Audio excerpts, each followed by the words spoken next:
नमस्कार, news and competition cricket channel में आपका स्वागत है। देखते हैं आज की महत्वपूर्ण खबरें। 7 राज्यों में हुए विधानसभा उपचुनाव में इंडिया को 10, एनडीए को 2 सीटें। जम्मू कश्मीर में एलजी की शक्तियां बढ़ाने का विरोध। 7 राज्यों की 13 विधानसभा सीटों पर हुए उपचुनाव में 10 सीटें जीतकर इंडिया गठबंधन ने बड़ी सफलता हासिल की। शनिवार को जारी चुनाव परिणामों में तृणमूल कांग्रेस ने 4-4 और डीएमके और आप ने 1-1 सीटें जीती हैं। एक सीट निर्दलीय उम्मीदवार के खाते में गई है। एनडीए को 2 सीटों पर ही संतोष करना पड़ा। ये दोनों सीटें भाजपा ने जीती हैं। चुनाव नतीजों से भाजपा को झटका लगा है। लोकसभा चुनाव में हिमाचल और उत्तराखंड में भी सभी सीटों पर जीतने वाली भाजपा को इन दोनों राज्यों में 2-2 सीटों पर कांग्रेस से हार का सामना करना पड़ा। इसके अलावा पश्चिमी बंगाल में भी सत्ताधारी टीएमसी ने भाजपा से 3 सीटें छीनकर यहाँ की सभी 4 सीटों में कब्जा कर लिया है। बिहार में एनडीए में शामिल जेडीयू रूपोली सीट निर्दलीय उम्मीदवार से हार गई। पंजाब में सत्तारूढ़ दल आम आदमी पार्टी ने जालंधर पश्चिम और तमिलनाडु में सत्तारूढ़ द्रमुक ने वक्रीबंडी सीट पर कब्जा बरकरार रखा है। चुनाव परिणामों को लेकर इंडिया गठबंधन उत्साहित है। कांग्रेस अध्यक्ष मल्लिकार्जुन खड़गे ने कहा कि उपचुनाव में पार्टी की जीत सकारात्मक राजनीति और भाजपा की हार प्रधानमंत्री और गृहमंत्री अमित शाह की राजनीतिक साख में आ रही गिरावट का परिणाम है। जम्मू कश्मीर के उपराज्यपाल को अधिक शक्तियां देने के लिए केंद्र सरकार के कदम का शनिवार को राजनीतिक दलों ने कड़ा विरोध किया। कांग्रेस ने भाजपा पर केंद्र शासित प्रदेश के साथ विश्वासघात जारी रखने का आरोप लगाया। जम्मू कश्मीर के मुख्य क्षेत्रीय दलों ने नेशनल कांग्रेस और पीपुल डेमोक्रेटिक पार्टी पीडीपी ने कहा कि यह निर्णय जम्मू कश्मीर के लोगों को अशक्त कर देगा। कांग्रेस अध्यक्ष मल्लिकार्जुन खड़गे ने सोशल मीडिया मंच एक्स पर पोस्ट कर दावा किया कि जम्मू कश्मीर पुनर्गठन अधिनियम 2019 की धारा 55 के तहत नियमों में संशोधन करके एलजी को अधिक शक्तियां देने वाली नई धाराओं को शामिल करने के केवल 2 अर्थ है। पहला यह कि मोदी सरकार जम्मू कश्मीर को पूर्ण राज्य का दर्जा बहाल करने में देरी करना चाहती है, भले ही उच्चतम न्यायालय ने 30 सितंबर 2024 तक विधानसभा चुनाव कराने का आदेश दिया था। दूसरा यह कि भले ही पूर्ण राज्य का दर्जा बहाल हो जाए, यह निर्वाचित राज्य सरकार की कार्यकारी शक्ति को दबाकर उसे एलजी की दया पर निर्भर रखना चाहती है। देहरादून कोचिंग सेंटरों पर नियंत्रण के लिए बनेगी नीति। सरकारी स्कूल ठीक हो जाए तो क्यों नहीं रुकेगा पलायन। राज्य में प्रतियोगी परीक्षाओं की तैयारी कराने वाले कोचिंग सेंटरों में नियंत्रण के लिए राज्य सरकार की नीति बनाई जा रही है। केंद्र सरकार ने सभी राज्यों को इसके निर्देश दिए हैं। कोचिंग सेंटर किसी प्रतियोगी परीक्षा में सफलता की गारंटी के दावे नहीं कर सकेंगे। नियमों का उल्लंघन होने पर न केवल जुर्माना लगा जाएगा बल्कि उनके रजिस्ट्रेशन भी रद्द किए जा सकते हैं। उच्च शिक्षा मंत्री डॉक्टर धन सिंह रावत ने शनिवार को बताया कि नीति का शुरुआती ड्राफ्ट तैयार कर लिया गया। विभाग से जुड़े अधिकारियों, शिक्षाविदों, प्रशासनिक अधिकारियों ने इस नीति को राज्य में लागू करने में सहमति दी है। अधिनियम को उत्तराखंड में भी लागू करने पर सहमति जताई। शिक्षा मंत्री ने उच्च शिक्षा विभाग के अधिकारियों के साथ इस विषय पर विस्तार से चर्चा की। मंत्री ने कहा कि कोचिंग सेंटर संचालकों से भी संवाद करते हुए सुझाव लिए जाएंगे। देहरादून वृद्धा पेंशन प्रक्रिया होगी सरल, धामी। देहरादून में अब ST/SC एक्ट में शिकायत मिलते दर्ज हो जाएगी FIR। Dehradun radio active device मामले में पूर्व आयकर अधिकारी भी आरोपी।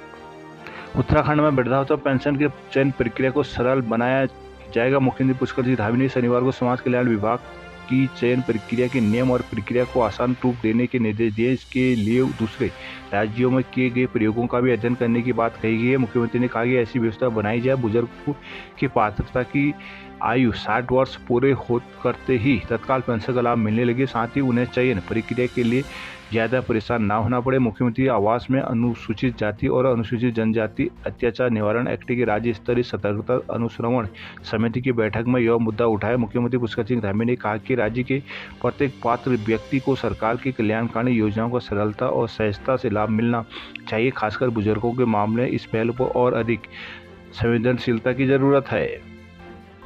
नैनीताल के लिए खतरा बढ़ा रही है मानसूनी बारिश। मानसूनी बारिश नैनीताल शहर के लिए बढ़ा रही है। जगह जगह भूस्खलन जारी है। चार्ल्टन लॉज में भूस्खलन मकानों तक पहुंच गया। अंडा मार्केट की सड़क में शुक्रवार रात हुई तेज बारिश से गड्ढा बन गया, लेकिन इन समस्याओं का समाधान करने के बजाय निरीक्षक जांच पॉलीथीन तिरपाल से काम चला रहे हैं। लगातार बारिश के कारण चार्ल्टन लॉज क्षेत्र में भूस्खलन हो रहा है। इस कारण यहाँ रहने वाले लोगों में भय का माहौल है। हिंदुस्तान समाचार पत्र ने शनिवार के अंक में इसको प्रकाशित किया था। भूस्खलन रोकने को पूर्व में बताई गई जियो बैग की दीवार और हाल ही में लगाई गई पॉलीथिन के अलावा ट्रीटमेंट का कोई तीसरा काम नजर नहीं आया। हर बरसात में धीरे धीरे खिसक रही मिट्टी मकानों की नींव तक आ चुकी है। कुछ दिनों पहले उत्तराखंड लैंडस्लाइड मिटिगेशन कमेटी की ओर से चार्ल्टन लॉज क्षेत्र का निरीक्षण किया गया था, पर कमेटी की रिपोर्ट अब तक जारी नहीं हो सकी है। STS में मरीज और तीमारदारों को पानी तक उपलब्ध नहीं। कुमाऊं के सबसे बड़े सरकारी अस्पताल STS में दूर दराज से आए इलाज के लिए आने वाले मरीज और तीमारदारों के लिए बिल्डिंग के अंदर पीने के लिए पानी सुविधा तक उपलब्ध नहीं है। तीमारदार मरीजों के लिए बिल्डिंग के बाहर लगे नलों से पानी भरने को मजबूर है। बारिश के दिनों में तीमारदारों को भीगकर पानी भरना पड़ रहा है, लेकिन वर्षों से अस्पताल प्रबंधन की नज़र इस परेशानी पर नहीं पड़ी है। डॉक्टर सुशील तिवारी में प्रत्येक दिन औसतन 1400 OPD रहती है। 700 बेड के अस्पताल में 450 से ज़्यादा मरीज भर्ती रहते हैं। बड़ी संख्या में भर्ती मरीजों के लिए तीमारदार अस्पताल में रहते हैं, लेकिन OPD भर्ती मरीज व तीमारदारों के लिए अस्पताल के भीतर कहीं भी पेयजल की व्यवस्था नहीं है। अक्सर लोग पीने के पानी के लिए एक दूसरे से पूछते रहते हैं। अस्पताल प्रबंधन ने इमरजेंसी के सामने बड़ी सी सीमेंट की टंकी बनाई है, जिसमें 4 नल लगे हैं। पूरे अस्पताल को इन 4 नलों के भरोसे छोड़ा गया है। टंकी के आसपास और नलों की ठीक नीचे गंदगी पसरी रहती है, जिसके चलते तीमारदार ना चाहते हुए इस टंकी के नल से पानी भरते हैं, बल्कि पानी अपने मरीज को भी पिलाते हैं। MBPG में पढ़ाई छोड़ने वाले छात्रों को फिर मिलेगा मौका। हल्द्वानी नई शिक्षा नीति लागू होने से पहले जिन छात्रों ने स्नातक की पढ़ाई पूरी नहीं की है या उस वक्त छात्र परीक्षा में असफल हो गए, ऐसे छात्रों के लिए MBPG कॉलेज से दोबारा से पढ़ाई का मौका दिया है। ये छात्र छात्राएं 15 से 31 जुलाई तक स्नातक दूसरे और तीसरे वर्ष में प्रवेश ले सकते हैं। दरअसल नई शिक्षा नीति लागू होने के बाद राज्य के डिग्री कॉलेजों में स्नातक स्तर में सेमेस्टर प्रक्रिया लागू है। इससे पहले वार्षिक आधार पर छात्र पढ़ाई करते थे। इस बीच वार्षिक पाठ्यक्रम में पंजीकृत कुछ छात्रों ने परीक्षा में फेल या अन्य वजहों से पढ़ाई छोड़ दी। उन छात्रों की पढ़ाई के लिए MBPG कॉलेज प्रशासन ने ये कदम उठाया। प्रवेश समिति के प्रभारी डॉक्टर अमित सचदेव ने कहा कि कुछ छात्रों ने नई शिक्षा नीति लागू होने से पहले स्नातक प्रथम वर्ष की पढ़ाई असफल या अन्य वजहों से छोड़ दी थी। उन्होंने फिर वार्षिक आधार पर परीक्षा दी, जिसमें वो पास हो गए। ऐसे छात्रों के लिए BCom, BA और BSc में दूसरे और तीसरे साल में प्रवेश खोले गए हैं। छात्र कॉलेज की वेबसाइट में जाकर प्रवेश की प्रक्रिया को पूरा करने के बाद शुल्क जमा कर सकती है। नैनीताल ई-वोटिंग की सुविधा से दिलचस्प हुआ चुनाव। नैनीताल प्रतिष्ठित संस्था नैनीताल बोर्ड हाउस क्लब का चुनाव वैसे भी हमेशा से खास ही रहा है, मगर आज जब से इसमें ई-वोटिंग की सुविधा शुरू की गई, तब से इस प्रक्रिया ने इस चुनाव को और दिलचस्प बना दिया। एक समय था जब क्लब के 80 से 85% मतदान सदस्य मतदान नहीं करते थे। ई-वोटिंग की सुविधा किए जाने के बाद से बोर्ड हाउस क्लब के चुनाव में 40 से 45% तक मतदान होने लगा है। कार्यकारिणी सदस्यों के बीच हार जीत का फैसला केवल 2 या 3 सीटों से होने लगा है। नैनीताल बोर्ड हाउस क्लब के चुनाव में ई-वोटिंग की सुविधा साल 2022 से शुरू की गई थी। इससे पहले तक क्लब के चुनाव में केवल परंपरागत तरीके से ही वोटिंग कराई जाती थी। क्लब का प्रत्येक सदस्य नैनीताल आकर मतदान के लिए वोट डाला था। कई बार समय न मिलने या दूर होने के कारण अधिकांश सदस्य वोटिंग के लिए नहीं आ पाते थे। ऐसे में ई-वोटिंग शुरू हुई। क्लब के ऐसे सदस्य दूसरे राज्य या देश में रहते वो निर्धारित तिथियों से भी ऑनलाइन वोट दे सकते हैं। 2022 के क्लब चुनाव में 3700 में से 1058 ने वोटिंग का उपयोग किया था। इस बार 3785 में से 1299 सदस्यों ने ऑनलाइन वोट डाला है। खटीमा से नैनीताल घूमने आए युवक को पीटा। हल्द्वानी में लैब संचालिका से छेड़छाड़ पर आयोग सख्त। टनकपुर जलजीवी रोड पर मलबे का ढेर। पिथौरागढ़ में 20 बंद सड़कों ने बढ़ाई लोगों की दिक्कतें। धारचूला तवाघाट लिपुलेख सड़क खुली। निर्माणाधीन टनकपुर जलजीवी सड़क पर पहाड़ी की पूरी चट्टान भर कर गिर गई। इससे सड़क को भी काफ़ी मात्रा में नुकसान हो गया है, जबकि मोहल्ले में बड़े बड़े बोल्डर से सड़क पड़ गई, जिसे खोलने में अभी 2-3 दिन का समय लगेगा। यह सड़क पिछले 4 दिनों से एक माह जगहों पर बंद चल रही है। सूचना विभाग से मिली जानकारी के मुताबिक शुक्रवार को निर्माणाधीन टनकपुर जलजीवी सड़क में 26 का एक हिस्सा पूरी तरह चट्टान के साथ सड़क पर गिर गया। बताया जा रहा है कि 120 मीटर लंबी चट्टान निर्माणाधीन सड़क पर गिर गई, जिससे 50 मीटर लंबा मलबा गिरा हुआ है। इससे सड़क को भारी नुकसान होने का दावा किया जा रहा है। इससे पहले भी इस मानसून के बारिश से कई जगहों पर मलबा गिरने से सड़क बंद चल रही है। अफसरों की गलतियों में उलझी अल्मोड़ा शहर की टनल योजना। काशीपुर के 2 युवकों पर अल्मोड़ा में जानलेवा हमला, मुकदमा दर्ज। चौखुटिया में SC/ST एक्ट केस के गवाह को पीटा। बागेश्वर में दुकान की छत टूटकर गिरी, विक्रेता घायल। द्वाराहाट 2 पक्षों के विवाद में संचार सेवा हुई ठप। अल्मोड़ा लोअर माल रोड से धारानौला की दूरी जाम और पार्किंग जैसी समस्याओं के निजात के लिए प्रस्तावित टनल के बनने की उम्मीद फाइलों में नाम की गलतियों से उलझकर रह गई। वर्ष 2016 में जारी हुई शासनादेश के प्रस्ताव में नाम गलत दर्ज हो गया, जिससे टनल बनाने की कवायद पर ब्रेक लग गया। अब विभाग की ओर से नाम परिवर्तन प्रस्ताव शासन को भेजा गया। शासन से मंजूरी के बाद कार्रवाई आगे बढ़ पाएगी।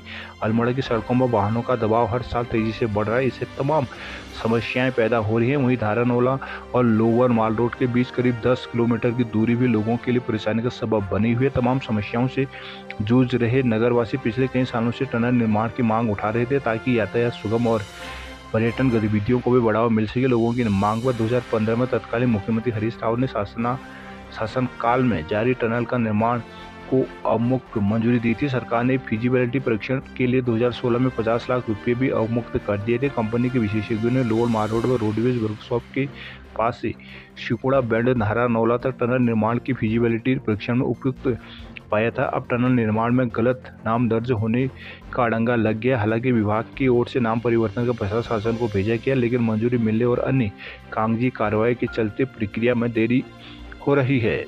रुद्रपुर में 46 अतिक्रमण पर चली JCB। हाईकोर्ट में दायर अवमानना याचिका के अनुपालन में आखिरकार शनिवार को प्रशासन पुलिस की कड़ी सुरक्षा के बीच काशीपुर रोड स्थित भगवानपुर कुलड़िया में लोक निर्माण विभाग की भूमि में 46 अतिक्रमण ध्वस्त कर दिए गए। करीब 7 घंटे तक चली कार्रवाई के दौरान 7 JCB और पॉकलैंड मशीन ने अतिक्रमण हटाया। वहीं एक गेट बंद कॉलोनी की दीवार गिराई गई, जिसका पार्किंग पर कब्जा किया गया था। इस बीच यहां भारी पुलिस बल की मौजूदगी के बीच किसी तरह का कोई विरोध नहीं हुआ। अतिक्रमण हटाने से पूर्व ही यहां से लोगों को हटा दिया गया था। शुक्रवार शाम को लोक निर्माण अधिकारियों ने पुलिस की मौजूदगी में भगवानपुर कुलड़िया में लोगों को शनिवार सुबह 9 बजे से अतिक्रमण हटाए जाने का अल्टीमेटम दे दिया था। शुक्रवार को ही अतिक्रमणकारियों को अपना सामान आदि हटाने की मोहलत दे दी गई थी। सुबह होते होते यह मकानों से सभी लोगों को हटा दिया गया। अतिक्रमण हटाने से पूर्व यहां बिजली आपूर्ति रोकी गई और मकानों से सिलेंडर आदि हटा दिए गए थे। सुबह ठीक 9 बजे SP सिटी मनोज कतियाल के नेतृत्व में पुलिस फोर्स ने पूरे अतिक्रमण स्थल में बैरिकेडिंग के अंदर बाहरी लोगों का प्रवेश पूरी तरह से रोक दिया था, जिसके बाद JCB से एक कर शाम 4 बजे तक 46 अतिक्रमण हटा दिए गए। केदारनाथ में तीर्थ पुरोहितों ने किया विरोध प्रदर्शन। रुद्रप्रयाग होटल एसोसिएशन ने जताया विरोध। दिल्ली में केदारनाथ के प्रतीकात्मक मंदिर निर्माण को लेकर अब तीर्थ पुरोहितों में उबाल आ गया है। शनिवार को आक्रोशित तीर्थ पुरोहितों और साधु संतों ने केदारनाथ में विरोध प्रदर्शन कर इस फैसले के शीघ्र वापस लेने की मांग की है। साथ ही कहा कि हिमालय में स्थित केदारनाथ धाम का जो महत्व है उसे कम करने का प्रयास किया जा रहा है। पुरोहितों ने कहा कि केदार घाटी ही नहीं, पूरा देश इसका विरोध करेगा। केदारनाथ धाम में तीर्थ पुरोहित दिल्ली में केदारनाथ के प्रतीकात्मक मंदिर के शिलान्यास के विरोध में एकजुट हुए। तीर्थ पुरोहितों ने मुख्यमंत्री के साथ ही राज्य सरकार के खिलाफ नारेबाजी की। कहा कि इस तरह के फैसले से अनादिकाल से स्थापित धार्मिक स्थलों के महत्व को कम करने का प्रयास किया जा रहा है। मंदिर परिसर में धरना प्रदर्शन करते हुए वरिष्ठ तीर्थ पुरोहित उमेश पोस्त्री ने कहा कि सरकार इस फैसले को शीघ्र वापस ले, अन्यथा केदार घाटी ही नहीं संपूर्ण देश में बड़ा आंदोलन होगा। मौके पर केदारनाथ के पूर्व अध्यक्ष विनोद शुक्ला, पूर्व केदारनाथ सभा अध्यक्ष किशन बगवाड़ी, तेज प्रकाश तिवारी, अंकुर शुक्ला, अनिल शुक्ला आदि मौजूद रहे। जोशीमठ में बिजली आपूर्ति हुई बहाल। बड़कोट में स्कूलों को नोटिस देने पर आक्रोश।